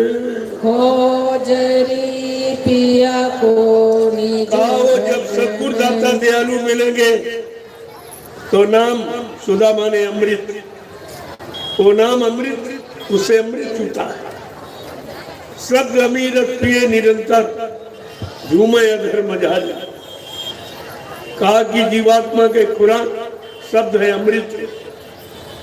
जब वो अमृत पान करेगी तो बलवती बनवान हो जाएगी, फिर अपने घर को चल पड़े। अभी जब से आई है तुझसे अमृत को यहाँ मिला नहीं, क्योंकि यहाँ मन विषय रस पी रहा, विषयों का रस और जीवात्मा शब्द रस पीती है, तो दोनों में बहुत अंतर है, दोनों एक दूसरे की विरोधाभास है। आगे क्या कह रहे हैं समझा के एक एक वचन को। अब तुमको और फंसाने वाले यहाँ कौन है? बहुत खोल के कहते हैं महात्मा, संत महात्मा सत्य कहने में डरते नहीं, खोल के कह रहे हैं कि पंडित काजी भेक सेख सबो, पंडित काजी भेख सेख सबो, पंडित काजी भेक सेख सबो, पंडित काजी भेख सेख सबो, अटकी रहे हैं डग डग में, अटकी रहे हैं डग डग में, खोजरी पिया को निजी घट में, खोजरी पिया को निज घर एक तो तुझे अटकाने वाले कागज पत्थर पानी जड़ है, और दूसरे ये पंडा पुजारी मुल्ला मौलवी ग्रंथी पादरी, इन्होंने खुद नहीं पाया, तुम्हें क्या मिलाएंगे? इतने दिनों से पूजा कर रहे, इनसे पूछो तुमने जिनकी पूजा की वो मिले तुम्हें? पंडा पुजारी से पूछो तुमको कोई भगवान मिले, कोई देवी देवता मिले? मुल्ला मौलवियों से पूछो खुदा तुमको मिला? पादरियों से पूछो तुम्हें गाड मिला? और किसी ग्रंथी से पूछो तुम्हें सच्चा सद्गुरु मिला? तो तुम्हारी भूल खत्म हो जाएगी। जब उनको नहीं मिला तो तुम्हें कहां से मिल जाएगा? तो पूछने से तुम्हारी अटक भटक खत्म हो जाएगी। लेकिन ना आप पूछते हो ना कोई बताता तो, और 3-3 युगों से इसी में फंसे सब पड़े।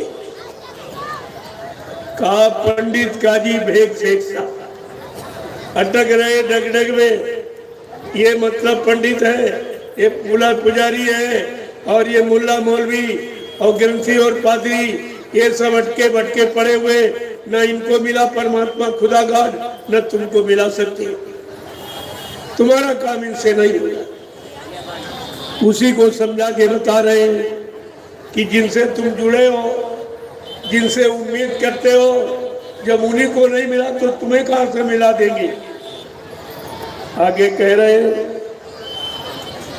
कीन के संग पिया नहीं मिलना, इनके संग पिया नहीं मिलना, इनके संग पिया नहीं मिलना, इनके संग पिया नहीं मिलना, पिया मिले काऊ साध समग में, पिया मिले कहु साध समग में, खोजिरी पिया को निजी घट में, खोजरी पिया को निज घट में। बिल्कुल साफ साफ बयान कर रहे।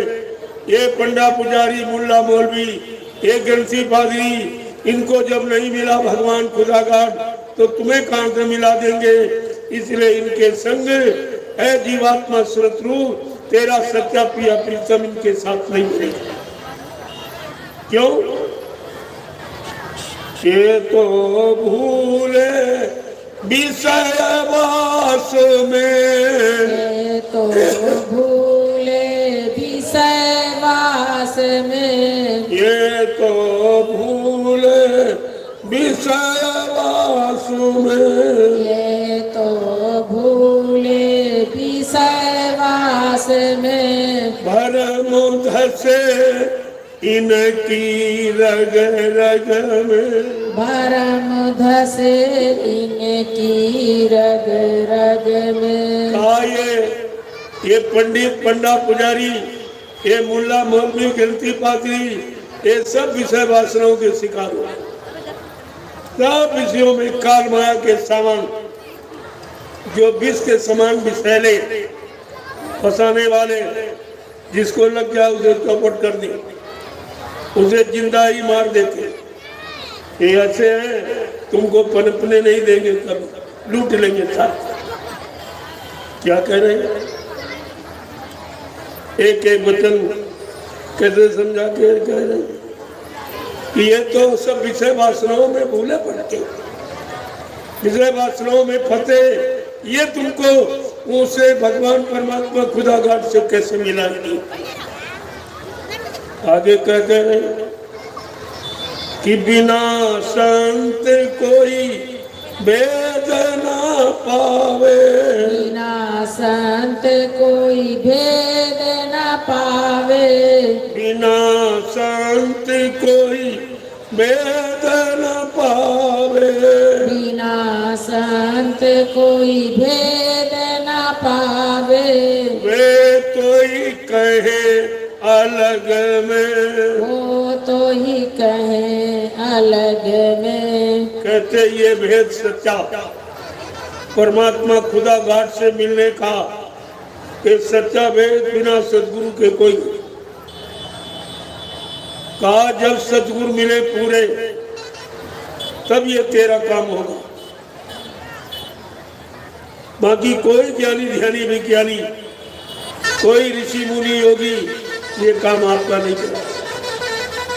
जीवात्मा को जगाने, परमात्मा से मिलाने का ये काम कोई नहीं कर सकता, और पाप कर्मों में कोई माफी नहीं दिला सकता। जब तक पाप कर्म नहीं हटेंगे तुम यहाँ से जा नहीं सकते, तुम्हें जाने नहीं दिया। क्या कह रहे हैं कि जब लगे संत मिले नहीं तुमको, जब लगे संत मिले नहीं तुमको, जब लगे संत मिले नहीं तुमको, जब लगे संत मिले नहीं तुमको, पड़े रहोगे अघ में, पड़े रहोगे अघ में। कहते जब तक संत माने दाढ़ीवाल, लाल पीला कपड़ा ये नहीं है।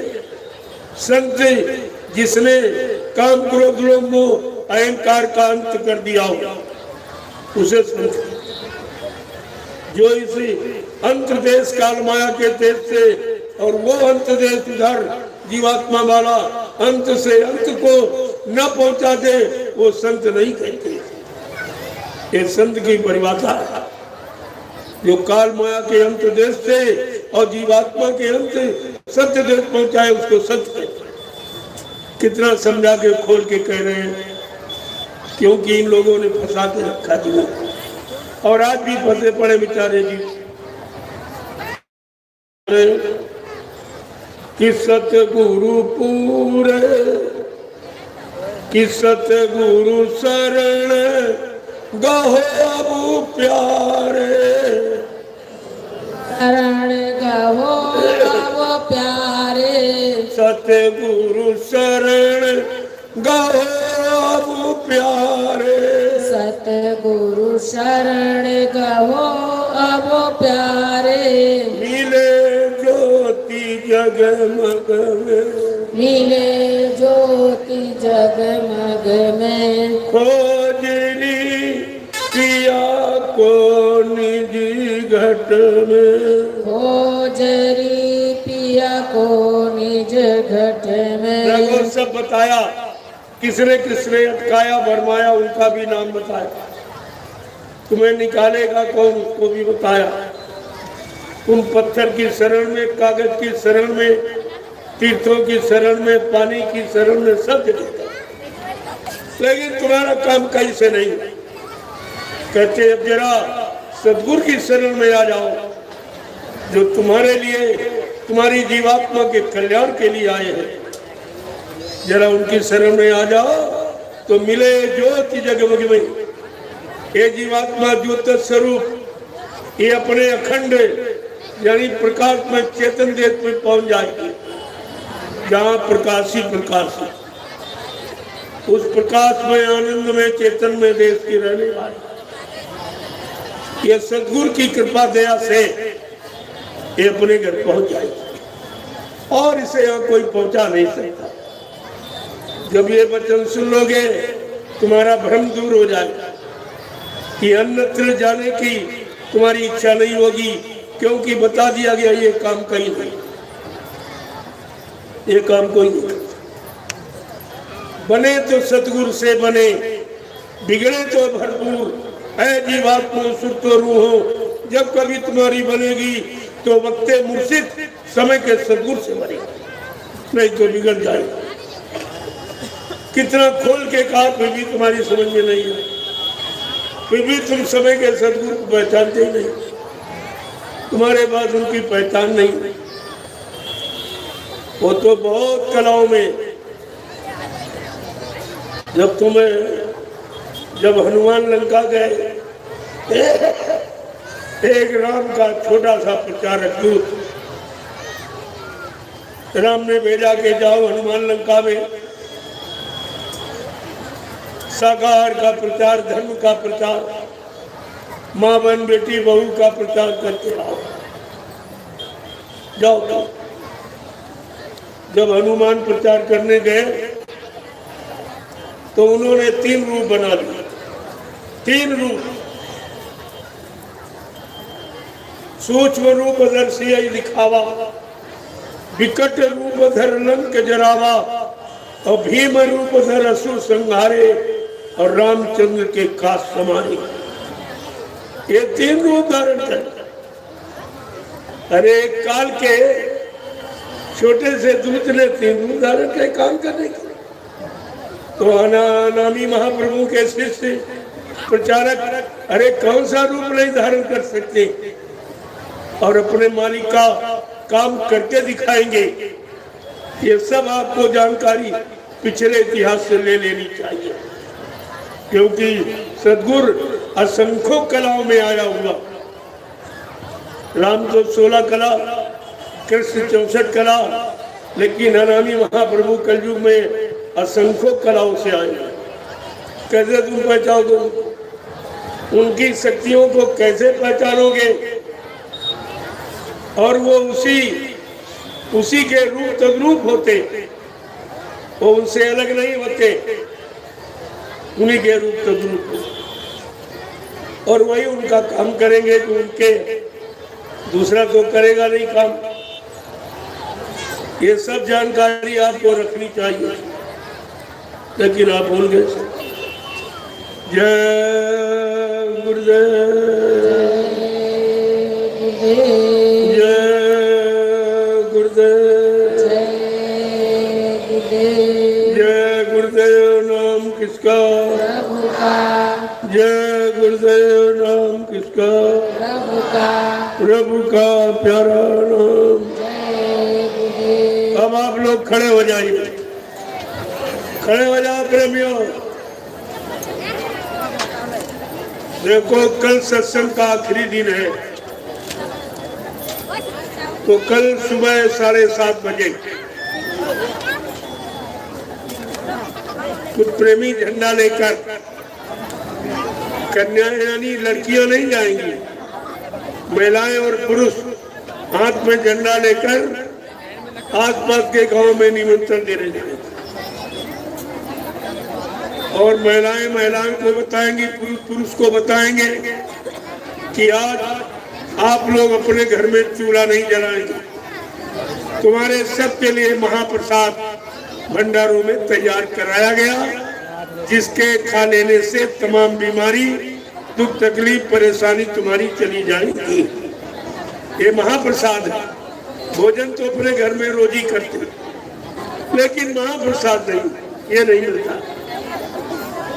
तो गांव-गांव जाकर ये सब ग्रामवासियों को सोचो, और ये भी कहोगे कि जिनके पास कुंवारी कन्याएं हैं, जिनकी शादी नहीं हुई, तो उनको आप गार्जियन अपने साथ में ले आएंगे, और मैं उनको अपने हाथ से महाप्रसाद दूंगा और बरकत दूंगा। जो दुनिया में कोई नहीं, एक कन्या पूजन कोई जानता ही नहीं, तो करेगा क्या वो?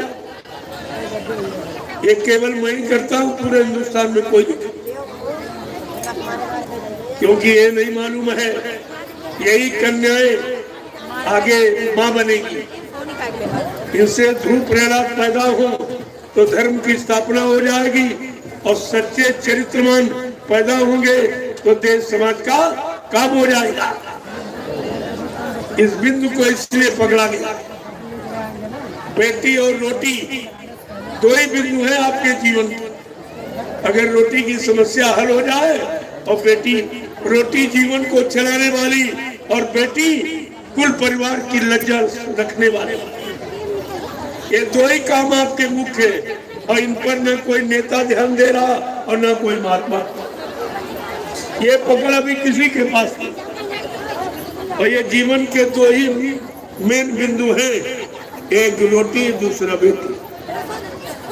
तो कल मैं लोगों को परिचय दूंगा कि सती आने पर तुम तो रोटी भोजन उनको खिलाते हो जिनको जानते हो, या जिनका खाया उनका उनको खिलाते हो, लेकिन ये सतियों की व्यवस्था, सतियों की भूमिका आप देखिए। ये जो निमंत्रण देने जा रहे हैं ये ग्रामवासियों को नहीं जानते और ग्रामवासी इनको नहीं जानते, फिर ये निमंत्रण कैसा? यानी सती आने पर इसी तरह रोटी के बारे में पूछा नहीं जाएगा, सबको समान से रोटी मिलेगी और सबकी बेटियों की रक्षा होगी। ये दो बिंदु है मुख्य, इस पर अभी कभी कोई किसी का ध्यान नहीं गया, न कोई नेता न कोई महात्मा, और ये असली चीज है। तो कल आप ये काम करेंगे दुनिया में कोई, और तुमको लाभ ये मिलेगा कि तुम्हारा भी यहाँ लेन देन है, कर्म कर जाए, खा लिया खिलाया नहीं, ले लिया दिया नहीं, और भूल भी गए तुम्हें मालूम नहीं। तो एक दिन में कितने जन्मों का तुम्हारा कर्म कर्जा निपटा दिया जाएगा। ये कितना बड़ा काम, ये कितना बड़ा लाभ है। इसलिए अपने इस लाभ को लेने के लिए सुबह कल 7:30 बजे हाथ में झंडा लेकर महिलाएं पुरुष एक लाइन महिलाओं की एक पुरुषों, सिर्फ जय गुरुदेव नाम प्रभु का बोलते हुए, और कोई भाषणबाजी नहीं, आपको कुछ नहीं करें। तो निकलो आप भी, देखिए कैसे काम होता, वैचारिक क्रांति कैसे खड़ी होती, ये सब दिखा दिया गया। सब धर्म लड़ेंगे आपस में, हम तुम्हें दिखा देंगे। होगी जन जन में क्रांति, हम तुम्हें दिखा देंगे। राजा रैयत लड़ जाएगी, हम तुम्हें बता देंगे। ये सब कहा गया, ये सब बाबा जी ने बता रखा, लेकिन आप उनके वचनों को भूल गए हो। अब वो सब वचन तुम्हारे सामने सिद्ध होने वाले। तो ये काम आपको, जो हिंदुस्तान में न किसी ने कभी पहले किया, न आज कोई कर रहा, न आगे कर सकेगा, ये अनोखा काम आपका है। तो कल आप ये करेंगे। कल आखिरी दिन है, ये भी एक जागरण लोगों के सामने खड़ा कर दिया जाए, कैसी कैसी वैचारिक क्रांति खड़ी की जाए। काफिले के माध्यम से, सागार के प्रचार के माध्यम से, निमंत्रण के माध्यम से, कन्या पूजन के माध्यम से, शोभा यात्रा निकालने के माध्यम से, आध्यात्मिक सत्संग सुनाने के माध्यम से, कितने तरीके अपनाए जा रहे हैं। वैचारिक क्रांति कैसे खड़ी होगी ये सब आपको दिखा दिया जाए। जय गुरुदेव, जय गुरुदेव, जय गुरुदेव। नाम किसका? जय गुरुदेव। नाम किसका? प्रभु का प्यारा नाम। जोर से बोलो, सब मिल बोलो, बोलना होगा, अभी से बोलो, दुख दर्द हरेंगे, सब कष्ट मिटेंगे, सुख शांति भी देंगे। सबके दाता, सबके मालिक, प्रेम से बोले ये राम नहीं इंसान का, ये काम नहीं इंसान का। इस बात को गांठ में बांध दीजिए। अब ये कोई काम इंसानों के बस का नहीं। 70 साल की आजादी इंसानों के काम का परिचय दे दी और ये महात्माओं के प्रवचन ये भी आपको परिचय दे दिए। कुछ नहीं, न प्रवचनों से धर्म रह पाया, न राजनीति से लोगों को सुख शांति मिल पाई। ये राजनीति धर्मनीति दोनों खत्म, दोनों समाप्त हो गई। इसलिए अब वैचारिक क्रांति की आवश्यकता, वैचारिक क्रांति खड़ी की जा रही है सारे हिंदुस्तान में। आप इसको देखिए और समझिए, तब धीरे धीरे तुम्हारी समझ में आ जाएगा। और ये सद्गुरुदाता दयालु के अनमोल वचन ये सब तुम्हारे सामने सिद्ध कर दिए जाएंगे। तो 10 जुलाई 1952 से और 2012 आपको सुनाया गया, ये सब सिद्ध हो जाए। जय गुरुदेव। अब आप लोग लाइन से खड़े हो जाओ, ये प्रसाद जरूर ले लो।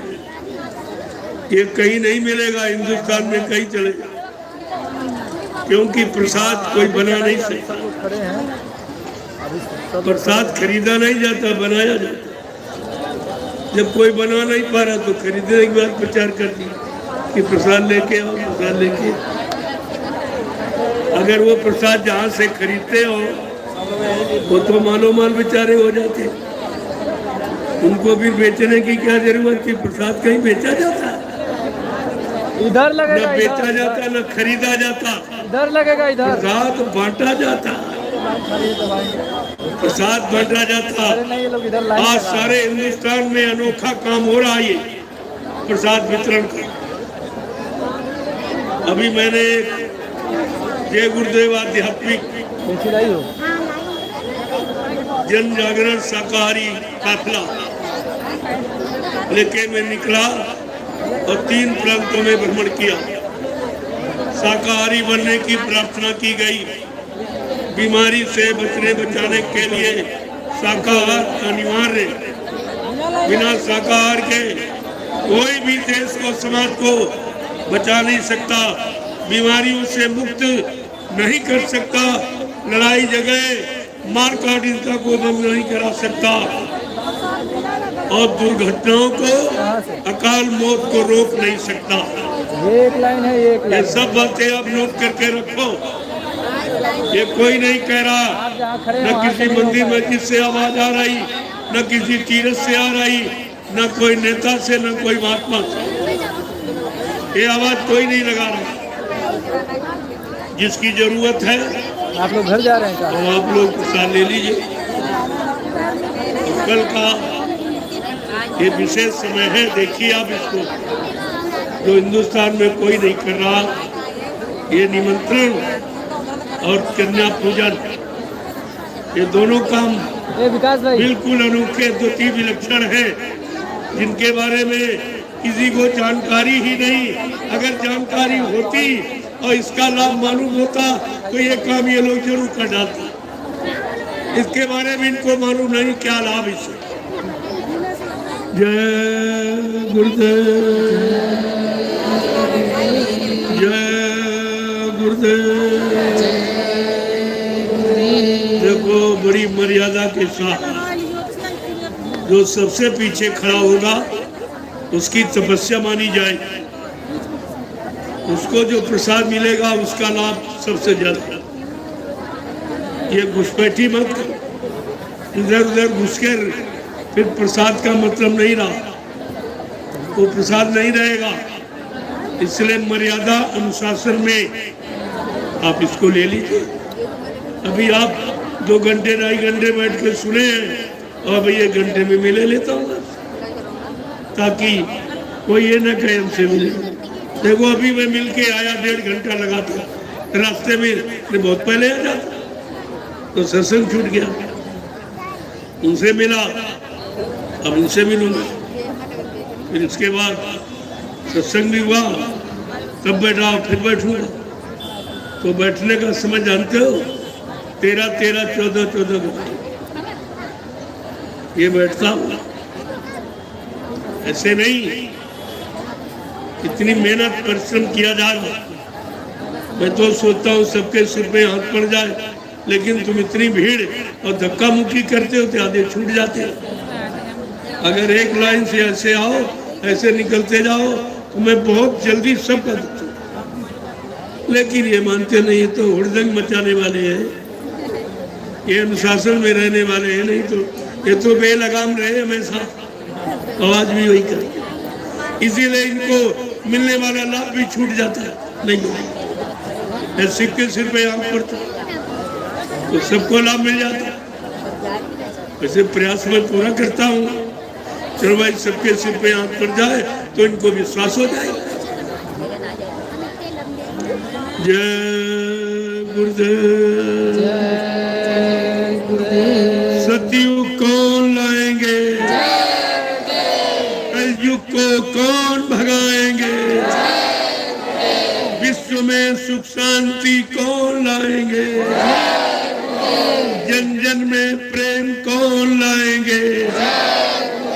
ये सब काम अनोखा है और उसी का यह प्रारूप है। जो ये निमंत्रण करने पूजन, इसी का प्रारूप। इतनी जल्दी आप बचनों को नहीं समझ सकते। एक शब्द से हो जाऊं बहुअर्थन को ज्ञान। जब एक शब्द से तमाम जानकारी होती, उसको श्लेष अलंकार कहते हैं। कितनी जानकारी, कितना लाभ। एक तीर से हजारों निशाने हैं। ये शाकाहारी एक तीर है, इससे हजारों निशाने, हजारों लाभ लोगों को मिल जाएगा। जैसे इसको समझ लेंगे, शाकाहार को अपना लेंगे, ये सब लाभ इनके पास आकर खड़ा हो, सब लाभ मिलेगा। और कोई युक्ति से लाभ होने वाला नहीं है। बाबा जी ने पहले ही इशारा कर दिया था, जोर लगा ले अहले जमाने, तू कब तक जोर लगाएगा। जग में जय गुरुदेव का झंडा लहर लहर लहराएगा। ये महापुरुष का द्वितीय इशारा है। सारे विश्व को चैलेंज है कि कोई झंडा अब ये काम मानवता इंसानियत का नहीं करेगा। इन झंडों में स्वार्थ भर गया, इन झंडों में पद की लोलुपता है, अपने निजी स्वार्थ लाभ की यानी भावना है। लिहाजा ये झंडा सार्वजनिक लाभ नहीं दे सकते। इसलिए बाबा जी ने कहा भी महात्मा समझा रहे, सब तरह से मना रहे हैं। अगर तुमने उनके वचनों को ना माना और न विश्वास किया तो पीछे कुदरत खड़ी है। अपने एक डंडे लपड़ थप्पड़ में 20 का करोड़ का वारा न्यारा सेकंडों में कर देगी।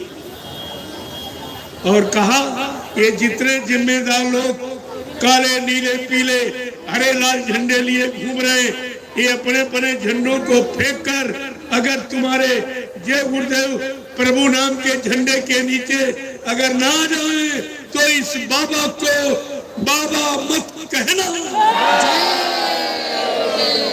रमियो, कितनी बड़ी सच्चाई चैलेंज है, लोगों को समझना चाहिए। इस तरह कोई कह नहीं सकता। इस तरह इतना बड़ा जनसैलाब कोई जंगल में इकट्ठा नहीं कर सकता, चाहे वो प्रधानमंत्री हो, राष्ट्रपति, मुख्यमंत्री ही क्यों ना हो। ये जनसैलाब कोई इकट्ठा नहीं कर सकता। ये निस्वार्थ अपना किराया भाड़ा खर्च करके, अपना समय घर गृहस्थी परिवार से निकाल कर इस जंगल में आए हुए। क्या कोई महात्मा इतने लोगों को प्रवचन सुना के इकट्ठा कर सकता? ये काम किसी के बस का नहीं है। मैं ये तुम्हारे सामने प्रमाण प्रस्तुत कर। अब सब लोगों को इससे समझ लेना चाहिए कि अब काम किसी के बस का नहीं। इनको हथियार डाल देना चाहिए। ये राजनीति नेताओं को अब हथियार सुरक्षा से डाल देना चाहिए राजनीति का कि तुम्हारे बस की नहीं रही, तुम्हारे में कोई नीति नहीं है, तुम्हारे में कोई श्रद्धा सेवा भाव नहीं, तुम्हारे अंदर कोई परमात्मा की यानी जानकारी नहीं, तुम्हारे अंदर माँ बहन बेटी की पहचान नहीं, तो तुम कर ही क्या सकते हो। इसलिए इनको हथियार डाल देना चाहिए। अब ये संतराज हुई है, संतराज भारत माँ अब बचाए बची है ना, बाबा जय गुरुदेव की वाणी तब दिखाई पड़ी है। प्रेमियों सब दिखाई देगा। ये शिवरात्रि के महान पावन पर्व पर ये विलक्षण संदेश है, इसको सब लोगों को सुनना चाहिए और समझना चाहिए, अपनाना चाहिए। अगर तुम्हें शक्ति सुख शांति पाना, न्याय सुरक्षा रोजी रोटी पाना है, महंगाई गरीबी बेरोजगारी हटाना है, तो तुम्हें संत महापुरुषों के वचन सुनने ही पड़ेंगे, मानने पड़ेंगे, जीवन में अपनाने पड़ेंगे, तब ये काम तुम्हारा होगा। जय गुरुदेव। बस बस बस। अब आप लोग लाइन से वो कल आखिरी दिन कन्या पूजन से समय मिलेगा तो मंच पर आऊंगा। देर हो सकती है लेकिन मंच पर आऊंगा। बड़े समय थोड़े सुनने के लिए अगर आप रहोगे, सुनने के लिए तैयार हैं, तो हमें कोई परेशानी। आप लोग तो इसी के लिए आए ही, आपको जानकारी देने के लिए, आगे परिवर्तन की भूमिका को दर्शाने के लिए, इसीलिए आए। और ये कोई नहीं बताएगा, ये किसी के पास जानकारी नहीं कि आगे क्या होगा, क्या होने वाला है, कितना खराब समय आने वाला, क्योंकि ये लोग खराब कर्म बंद नहीं करेंगे। ये सब उसी में जुट गए, एकदम मार काट हिंसा।